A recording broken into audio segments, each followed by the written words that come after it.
दोस्तों बहुत बहुत स्वागत है आप सभी का एक बार फिर से। जी हाँ दोस्तों, आज पूरे दिन की कई महत्वपूर्ण और बड़ी खबरें निकलकर सामने आ रही हैं। जानेंगे सभी खबरों को विस्तार से। तो दोस्तों, खबरों में आगे बढ़ने से पहले वीडियो को एक प्यार भरा लाइक जरूर कर दें और ताजा खबरों को जानने के लिए चैनल को सब्सक्राइब भी जरूर कर लें।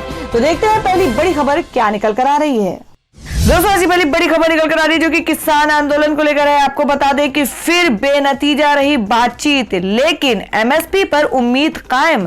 5 दिसंबर को फिर से होगी बैठक। जी आपको बता दें कि कृषि मंत्री नरेंद्र सिंह तोमर ने गुरुवार को कहा है कि सरकार किसान संगठनों की चिंताओं को दूर करने के प्रयास के तहत मंडियों को मजबूत बनाने, प्रस्तावित निजी बाजारों के साथ समान परिवेश सृजित करने और विवाद समाधान के लिए किसानों को ऊंची अदालतों में जाने की आजादी दिए जाने जैसे मुद्दों पर विचार को तैयार है। उन्होंने ये भी कहा कि न्यूनतम समर्थन मूल्य पर खरीद व्यवस्था जारी रहेगी। कृषक संगठनों के प्रतिनिधियों के साथ करीब 8 घंटे चली लंबी बैठक के बाद संवाददाताओं को संबोधित करते हुए मंत्री ने कहा कि कंपनियों से किसानों की जमीन को कोई खतरा नहीं है और जरूरत पड़ी तो सरकार ये चीज साफ करने को तैयार है। किसान संगठनों के प्रतिनिधियों के साथ सरकार की तरफ से विज्ञान भवन में चौथे दौर की बातचीत का नेतृत्व करते हुए तोमर ने यह भी कहा कि अगली बैठक शनिवार को दोपहर 2 बजे होगी। उन्होंने उम्मीद जताई कि उस बैठक में मामला निर्णायक स्तर पर पहुंचेगा और कोई समाधान होगा। उन्होंने किसान संगठनों से ठंड के मौसम को ध्यान में रखते हुए अपना विरोध प्रदर्शन समाप्त करने को भी अपील की है। और दोस्तों, अगली खबर बता दें कि सुप्रीम कोर्ट ने बोला मास्क नहीं लगाना दूसरों के मौलिक अधिकारों का हनन, कड़ाई से लागू नियम। जी आपको बता दें कि कोरोना के बढ़ते संक्रमण के बीच मास्क लगाने और शारीरिक दूरी के नियमों के प्रति लापरवाही पर गुरुवार को सुप्रीम कोर्ट ने कड़ा ऐतराज जताया। शीर्ष अदालत ने कहा कि मास्क नहीं लगाना और शारीरिक दूरी के नियम का पालन नहीं करना दूसरों के मौलिक अधिकारों का हनन है। बहुत से लोग दूसरों के मौलिक अधिकारों का हनन कर रहे हैं। कोर्ट ने कहा कि मास्क और शारीरिक दूरी के नियमों का कड़ाई से पालन होना चाहिए, लेकिन लोग बेधड़क पूरे देश में कोरोना के दिशा निर्देशों का उल्लंघन कर रहे हैं। हालांकि सुप्रीम कोर्ट ने गुजरात हाई कोर्ट के आदेश के उस अंश पर रोक लगा दी जिसमें मास्क नहीं पहनने वालों को कम्युनिटी सर्विस के लिए कोरोना सेंटर भेजने का आदेश दिया गया था। सुप्रीम कोर्ट ने सेहत के खतरे को देखते हुए हाई कोर्ट के आदेश पर रोक लगा दी है, लेकिन साथ ही गुजरात के अतिरिक्त मुख्य सचिव को आदेश दिया है कि वे मास्क पहनने और शारीरिक दूरी के दिशा निर्देशों का कड़ाई से पालन कराएं। हाई कोर्ट के आदेश को चुनौती देने वाली गुजरात सरकार की याचिका पर नोटिस भी जारी किया। और दोस्तों, अगली खबर निकल कर आ रही है तमिलनाडु से। आपको बता दें कि चक्रवात बुरेवी को लेकर तमिलनाडु और केरल में अलर्ट, 90 किलोमीटर की रफ्तार से चलेंगी हवाएं। जी हम बात करें कि चक्रवात बुरेवी के गुरुवार देर रात को तमिलनाडु के दक्षिणी तट को पार करने की आशंका है। राज्य सरकार ने इससे प्रभावित होने वाले जिलों को अलर्ट कर दिया है। राज्य सरकार ने प्रभावित होने वाले लोगों के लिए अस्थायी आश्रय गृह बनाए हैं। उसने मछुआरों को भी अलर्ट किया है। यही नहीं, केरल में भी तूफान लेकर अलर्ट जारी किया गया है। जारी बयान के मुताबिक किसी भी आपात स्थिति से निपटने के लिए सभी एहतियाती उपाय कर लिए गए हैं। और दोस्तों, अगली बड़ी खबर में आपको बता दें कि सुशांत सिंह की मौत के 6 महीने बाद भावुक हुए शेखर सुमन, बोले एक दिन चमत्कार होगा। जी हम बात करें कि बॉलीवुड एक्टर सुशांत सिंह राजपूत की मौत के करीब 6 महीने होने जा रहे हैं, लेकिन इसकी जांच कर रही सीबीआई अभी तक किसी निष्कर्ष पर नहीं पहुंच सकी है। इससे सुशांत सिंह राजपूत के चाहने वाले निराश हैं। हालांकि उन्होंने न्याय की उम्मीद नहीं छोड़ी है। इस मामले में बॉलीवुड एक्टर शेखर सुमन भी समय समय पर अपनी प्रतिक्रिया देते रहे हैं। शेखर सुमन ने सुशांत सिंह राजपूत के मामले में फिर भावुक प्रतिक्रिया दी है। ट्वीट कर उन्होंने कहा कि इस मामले में वे प्रार्थना करते हैं कि एक दिन चमत्कार हो। शेखर सुमन ने अपने ट्वीट में कहा कि बहुत सारे लोग ये पूछते रहते हैं कि सुशांत सिंह राजपूत के मामले में क्या होगा, काश हमारे पर इसका उत्तर होता। एक दिन किसी चमत्कार की आशा और इसके लिए प्रार्थना के सिवा हम कर भी क्या सकते हैं। शेखर सुमन पहले भी सुशांत सिंह राजपूत के मामले की जांच पर प्रतिक्रिया देते रहे हैं। हाल ही में उन्होंने ये भी कहा था कि सुशांत सिंह की मौत के 6 महीने के बाद ये मामला मीडिया में नहीं रहा, किसी के द्वारा कभी भी कोई चर्चा नहीं हो रही है। तो दोस्तों, आप लोगों को क्या लगता है कि सुशांत सिंह केस में सीबीआई के प्रोग्रेस को लेकर आप लोगों की क्या राय है? आप अपना सुझाव कमेंट बॉक्स में जरूर दें। बढ़ते हैं अगली खबर की ओर। और दोस्तों अगली खबर में आपको बता दें जिसमें स्वाति मालीवाल ने कंगना रनौत को कहा कि दिन भर ट्विटर पर गंदगी फैलाकर खुद को शेरनी समझ रही। जी हां, बात कर रहे हैं कि दिल्ली महिला आयोग की अध्यक्ष स्वाति मालीवाल ने गुरुवार को अपने आधिकारिक ट्विटर अकाउंट से अभिनेत्री कंगना रनौत को लेकर तीखी टिप्पणियां की हैं। ये टिप्पणी उन्होंने अभिनेत्री के किसान आंदोलन में शामिल हुए एक बुजुर्ग महिला किसान को शाहीन बाग वाली दादी कहने के बाद की।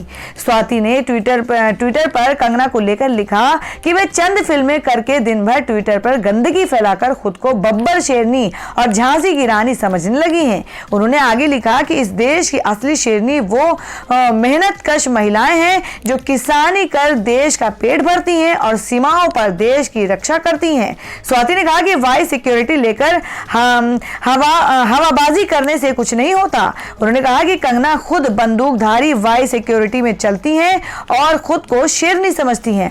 अगर उनमें हिम्मत है तो एक दिन खेत में काम करके देखें, एक दिन आम लड़की की तरह बिना सुरक्षा के घूमें और एक दिन गरीब मजदूर की तरह दिन भर बोझा ढोने के बाद घर का काम करके दिखाएं। स्वाति ने कंगना के लिए कहा कि वह खुद क्या है जो दादी की उम्र की महिला को बिकाऊ बताती हैं। और दोस्तों अगली खबर में बता दें कि रजनीकांत 31 दिसंबर को अपनी पार्टी की करेंगे घोषणा और जनवरी में करेंगे लॉन्चिंग। कहा सब कुछ बदल कर रख देंगे। जी हां, बात करें कि सुपरस्टार रजनीकांत ने कहा कि वे 31 दिसंबर को अपनी बहुप्रतीक्षित राजनीतिक पार्टी की घोषणा करेंगे और वर्षों से चल रही अटकलों को समाप्त करते हुए इसे जनवरी में लॉन्च भी करेंगे। उन्होंने ये घोषणा अपने मंच रजनी मक्कल मंदिरम के वरिष्ठ पदाधिकारियों से मुलाकात के एक दिन बाद की। उन्होंने कहा कि वे चुनौती राजनीति से जुड़ी अपनी योजनाओं की जल्द घोषणा करेंगे। रजनीकांत ने कहा कि चुनाव के बाद वे ऐसी सरकार बनाएंगे जो जाति, धर्म और संप्रदाय से ऊपर उठकर काम करेगी। उन्होंने कहा कि वे अपनी सरकार बनाकर राज्य की राजनीतिक तस्वीर को पूरी तरह से बदल देंगे। उनकी सरकार सबकी बेहतरी के लिए काम करेगी।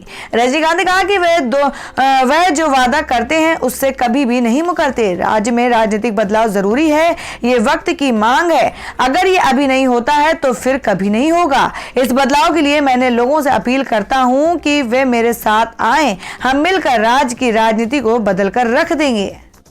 तो दोस्तों खबरों में आगे बढ़ने से पहले जान लेते हैं आज के माइंड क्यूज के सवाल को। आज का सवाल है आपको बताना है कि मध्य प्रदेश के राज्यपाल का क्या नाम है।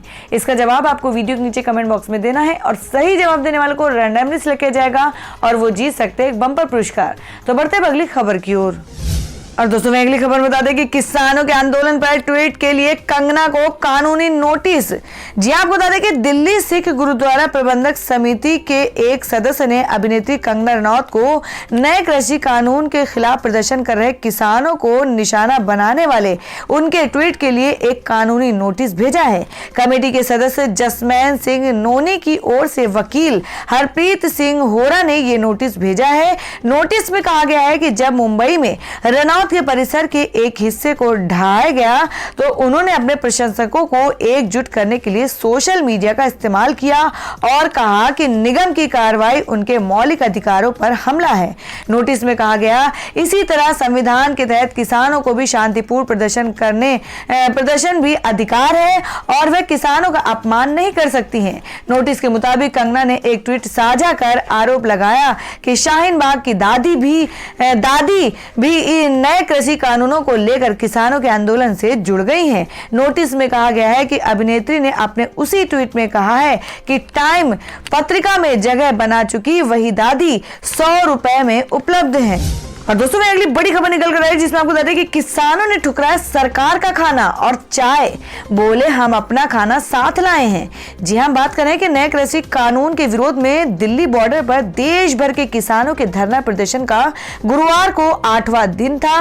एक तरफ किसान प्रदर्शन कर रहे थे तो दूसरी तरफ सरकार किसानों को मनाने में लगी हुई थी। सरकार के साथ वार्ता के लिए 40 किसान संगठनों के नेता दिल्ली स्थित विज्ञान भवन में मौजूद थे। सरकार के साथ वार्ता वार्ता में हल क्या निकलेगा ये तो नहीं कहा जा सकता था, लेकिन शुरुआती दौर में किसान काफी गुस्से में नजर आ रहे थे। किसान नेताओं के विज्ञान भवन में सरकार की तरफ से दिए जा रहे खाने या चाय लेने से इनकार कर दिया और उनका खाना लंगर से आया है। एक किसान नेता ने कहा कि हम सरकार द्वारा दिए जाने वाले भोजन या चाय को स्वीकार नहीं कर रहे हैं, हम अपना खाना खुद लाए हैं।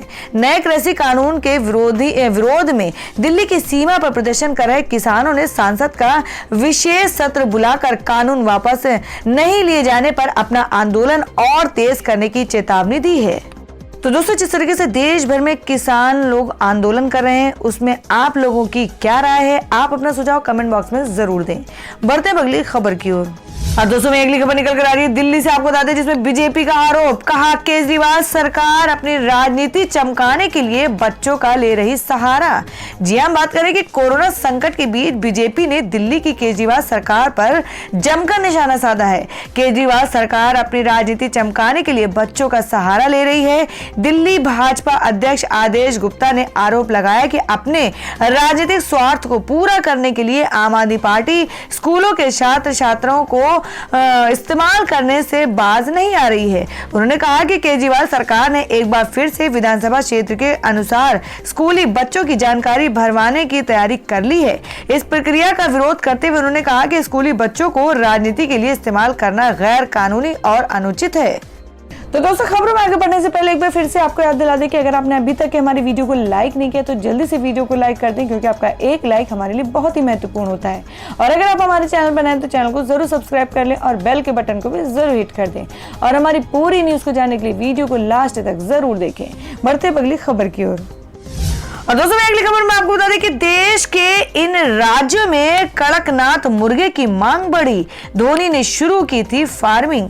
जी हां, आपको बता दें कि अब मध्य प्रदेश और छत्तीसगढ़ में ही नहीं दूसरे देशों में, दूसरे राज्यों में भी कड़कनाथ मुर्गे की फार्मिंग को लेकर किसानों की उत्साह बढ़ने लगी है।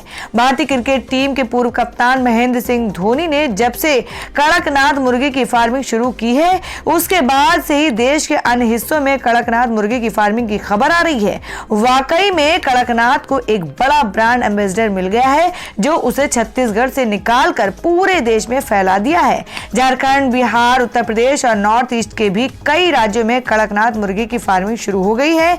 इन राज्यों के कई पशु किसान अब कड़कनाथ की फार्मिंग को लेकर खासे उत्साहित नजर आ रहे हैं। और वह अगली खबर में आपको बता दें कि आम आदमी को लगेगा तगड़ा झटका। मध्य प्रदेश में जल्द महंगी हो सकती है बिजली। जी हम बात कर रहे हैं कि मध्य प्रदेश के उपभोक्ता अगर ये सोच रहे हैं कि प्रदेश में उन्हें सस्ती बिजली मिल सकती है तो प्रदेश के उपभोक्ताओं की ये उम्मीद ना उम्मीद में तब्दील होने वाली है, क्योंकि मध्य प्रदेश के ऊर्जा मंत्री प्रद्युम्न सिंह तोमर ने साफ शब्दों में कह दिया है कि प्रदेश का खर्च चलाने के लिए बिजली के दाम बढ़ाना जरूरी है। जबलपुर पहुंचे मध्य प्रदेश के ऊर्जा मंत्री प्रद्युम्न सिंह तोमर ने बिजली कंपनियों के मुख्यालय शक्ति भवन में ट्रांसमिशन कंपनी, पूर्व क्षेत्र विद्युत वितरण कंपनी तथा जनरेशन कंपनी के कार्य की समीक्षा की। समीक्षा के बाद मंत्री तोमर ने पत्रकारों से चर्चा की। इस पर उन्होंने साफ कह दिया कि सुनिश्चित तौर पर मध्य प्रदेश का खर्च चलाने के लिए आय की जरूरत है और मध्य प्रदेश का एक बहुत बड़ा आय स्रोत बिजली है, लिहाजा बिजली के दाम बढ़ना जरूरी है। इसके साथ ही प्रद्युम्न सिंह तोमर ने साफ कहा है कि विद्युत नियामक आयोग जो तय करेगा उसे हम जरूर मानेंगे। यानी ये साफ है कि आने वाले दिनों में अगर बिजली के दाम बढ़ते हैं तो इसमें सरकार का पूरी तरह में समर्थन रहेगा। और वह अगली खबर निकल कर आ रही है, आपको बता दें जिसमें किसान आंदोलन में खालिस्तानियों की एंट्री का आरोप। भड़के सुखबीर बादल, बोले ये अन्नदाता का अपमान। जी हां, आपको बता दें कि नए कृषि बिल पर प्रदर्शन कर रहे किसानों के समर्थन में पंजाब के पूर्व मुख्यमंत्री प्रकाश सिंह बादल ने अपना पद्म भूषण सम्मान लौटा दिया है। प्रकाश सिंह बादल के इस कदम के बाद प्रदेश के राजनेताओं की प्रतिक्रिया सामने आने लगी है। शिरोमणि अकाली दल के प्रमुख सुखबीर बादल ने कहा, प्रकाश सिंह बादल बादल ने किसानों के लिए पूरे जीवन संघर्ष किया। उन्होंने सरकार को एक मजबूत संदेश भेजने के लिए अपना पुरस्कार लौटा दिया। किसानों को इन कानूनों की आवश्यकता नहीं है तो भारत सरकार उन्हें मजबूर क्यों कर रही है। सुखबीर बादल ने कहा, किसान विरोध में बुजुर्ग महिलाएं हैं, क्या वे खालिस्तानियों की तरह दिखते हैं? ये देश के किसानों को देशद्रोही कहने का एक तरीका है, ये किसानों का अपमान है। वे हमारे किसानों को देश विरोधी कैसे कह सकते हैं। और दोस्तों मैं अगली खबर निकल कर आ रही है जो कि यूपी में फिल्म इंडस्ट्री को लेकर आ रही है कि फिल्म सिटी को लेकर सियासी हलचल तेज। संजय राउत ने योगी आदित्यनाथ से पूछा तीखा सवाल। जी आपको बता दें कि उत्तर प्रदेश में योगी सरकार महत्वाकांक्षी फिल्म सिटी की परियोजना को लेकर काफी सक्रिय है। खुद मुख्यमंत्री योगी आदित्यनाथ 2 दिन के दौरे पर महाराष्ट्र पहुंचे और इस दौरान उन्होंने अक्षय कुमार से मुलाकात की। अक्षय कुमार से योगी आदित्यनाथ की मुलाकात के बाद फिल्म सिटी को मुंबई से यूपी में शिफ्ट किए जाने की चर्चा तेज हो गई है। इस बीच शिवसेना के वरिष्ठ नेता संजय राउत ने योगी आदित्यनाथ पर इस पूरे मामले को लेकर निशाना साधा है। संजय राउत ने कहा कि मुंबई से फिल्म सिटी को दूसरी जगह शिफ्ट करना इतना आसान नहीं होगा। दक्षिण की फिल्म इंडस्ट्री भी बहुत बड़ी है, पश्चिम बंगाल और पंजाब में भी फिल्म सिटी है। क्या योगी जी वहां का भी दौरा करेंगे और डायरेक्टर व कलाकारों से मुलाकात करेंगे या फिर वह ये सब सिर्फ मुंबई में ही करेंगे? बता दें कि अक्षय कुमार से मुलाकात के बाद योगी आदित्यनाथ ने ट्वीट करके लिखा कि भारतीय फिल्म जगत के लोकप्रिय अभिनेता अक्षय कुमार से शिष्टाचार भेंट हुई। चलचित्र जगत के विभिन्न पहलुओं के संबंध में उनसे सार्थक विमर्श हुआ। अपने कार्य के प्रति उनकी समक्ष लगन और रचनात्मकता प्रेरणा के लायक है। और दोस्तों अगली खबर में जान लेते हैं क्या है आज के सोने और चांदी का भाव। जी आपको बता दें कि शादियों के सीजन में लगातार दूसरे दिन महंगा हुआ सोना। जानिए 10 ग्राम के लिए कितना करना होगा खर्च। जी आपको बता दें कि वैश्विक बाजारों में चमक के बाद राष्ट्रीय राजधानी में लगातार दूसरे दिन भी पीली धातु के भाव में इजाफा हुआ। गुरुवार को दिल्ली सराफा बाजार में सोने के साथ चांदी की कीमतों में भी तेजी दर्ज की गई है। HDFC सिक्योरिटीज ने आज के बारे में जानकारी दी है। अंतर्राष्ट्रीय बाजारों में भी तेजी देखने को मिल रही है। इसके पहले बुधवार को घरेलू बाजार में सोने चांदी के भाव चढ़े हैं। आपको बता दें कि दिल्ली सराफा बाजार में गुरुवार को सोना 481 रुपए प्रति 10 ग्राम महंगा हुआ। इसके बाद सोने का नया भाव 48,887 रुपए प्रति 10 ग्राम पर पहुंच गया। इसके पहले बुधवार को सोने का भाव 48,406 रुपए प्रति 10 ग्राम के स्तर पर पहुंच गया था। अंतर्राष्ट्रीय बाजार में सोने का आज कीमत $1,841 प्रति औंस पर कारोबार करते नजर आ रहा है। और दोस्तों अगली खबर में जान लेते हैं क्या है देश भर में आज मौसम के ताजा हालात। जी आपको बता दें कि दक्षिणी राज्यों में होगी भारी बारिश। दिल्ली की हवा हो सकती है गंभीर। जी हम बात करें उत्तर भारत के कई हिस्सों में ठंड का असर दिखने लगा है। राजस्थान और उत्तर प्रदेश के कई इलाकों में सर्दी के साथ ही अब कोहरा भी होने लगा है। इस बीच ठंड और बढ़ने के आसार हैं। वहीं भारत मौसम विज्ञान विभाग IMD ने दक्षिण के राज्यों में हल्की से भारी बारिश का अलर्ट जारी किया है। ये अलर्ट 2 से 4 दिसंबर के लिए जारी किए गए हैं। इसके अलावा दिल्ली की हवा भी गंभीर श्रेणी में पहुंचने का अनुमान जताया गया है। तो दोस्तों ये थी अब तक की सभी बड़ी खबरों की अपडेट्स। टुडे ब्रेकिंग न्यूज और लेटेस्ट खबरों को देखने के लिए हमारे चैनल को सब्सक्राइब जरूर कर लें, वीडियो को लाइक और शेयर भी जरूर कर दें अपने दोस्तों और रिलेटिव्स के साथ। तो दोस्तों फिर मिलेंगे काम की खबरों और सरकारी योजनाओं की एक और नई वीडियो के साथ। तब तक के लिए धन्यवाद दोस्तों।